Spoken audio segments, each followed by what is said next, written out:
I just want to have a quick talk about the latest newsletter by King Hit. There's a guy that's reviewed the story called Jamie Farnell. Now, Jamie talks about in the newsletter the road to redemption that I went on. And he said it's a remarkable story of redemption. I just want to hit on that redemption because I didn't comprehend that I was heading for a place called redemption when I first got to rehab in 1989. I didn't understand what any form of change meant.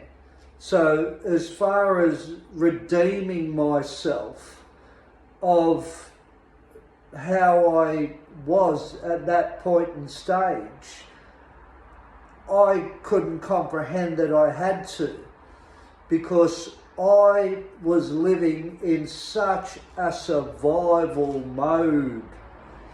When you spend so many years locked up in institutions and prisons, you are absolutely in survival mode.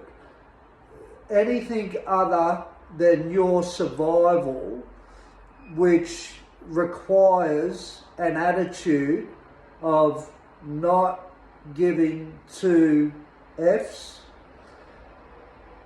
kill or be killed, do your best. The most violent survives, and survival of the fittest, just to name a few. So I was in no framework of comprehending redemption or changing myself in this rehabilitation centre, which I only went there to escape. I had no intentions of changing. My motive for going there was to knock off their minivan, have sex with the girls, sit by the pool, get looked after by the females, and drink coffee all day and go to the gym. What a shock I got when I got there. None of that happened, nor would they let me go to the gym.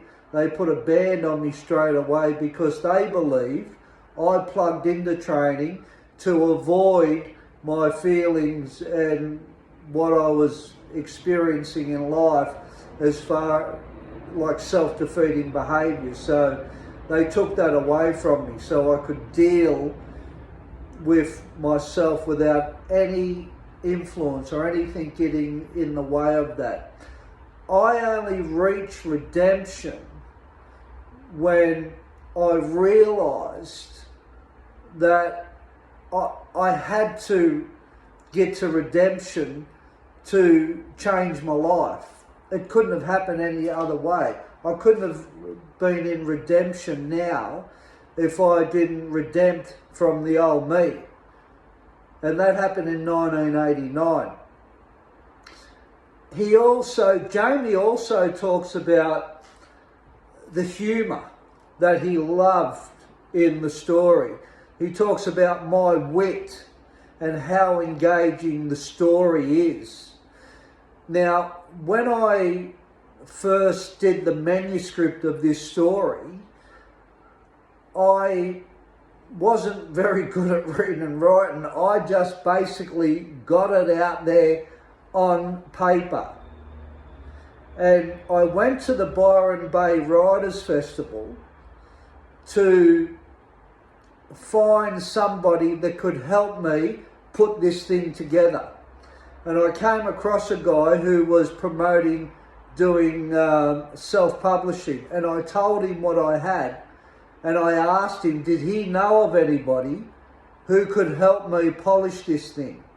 And he gave me a lady's number. So we caught up and we had a coffee, and her name was Sue, and I gave her the manuscript. She took that away.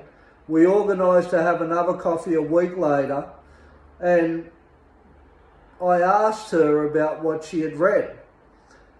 And her response was, there's a rough diamond in this. And my response was, okay, well, get to work. Get into it. Write it. No, you don't understand, Dean. I said, well, it's not the first time I haven't understood anything. I said, enlighten me, Sue.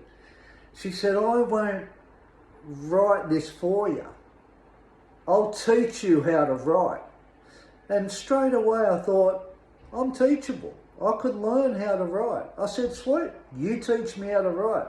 So she gave me books on writing by Stephen King, Hemingway. And I read these books, like I read the print off these books. And I used to watch so many segments on YouTube about the craft of writing and engaging people and speed with the story and keeping things short, fast, with pace. Don't keep the reader bogged down.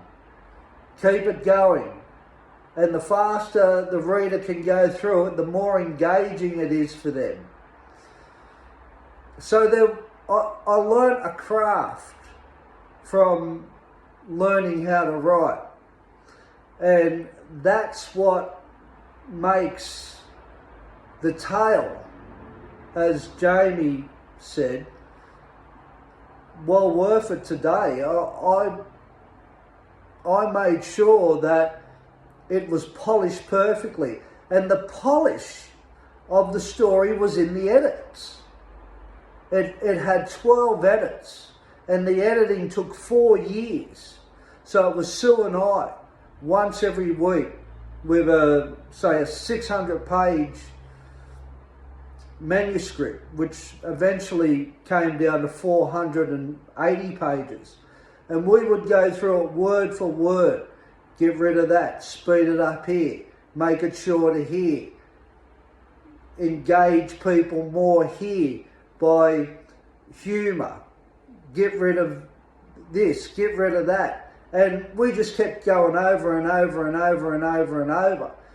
So that's how it got to be, as Jamie said in the newsletter. So yeah, I just wanted to hit on that and the journey that I went through that Jamie mentions in this newsletter. It was an exciting journey. Any form of education is exciting, especially when you have the confidence that you have the ability to learn. And I knew I could become a good writer because I would turn up. I was teachable. I was open for information. I had a passion. I knew that by turning up and putting in the effort to watch YouTube, to read books, I would pick up a little thing each day. And I did. And those little raindrops were the creation of the book King Hit. Little bit here, little raindrop here, little raindrop here of information to become better at writing. Little bit of raindrop here to become better at writing. And that formed me as a writer. And yeah, it was really exciting. And I love education. I love learning things. I just love learning.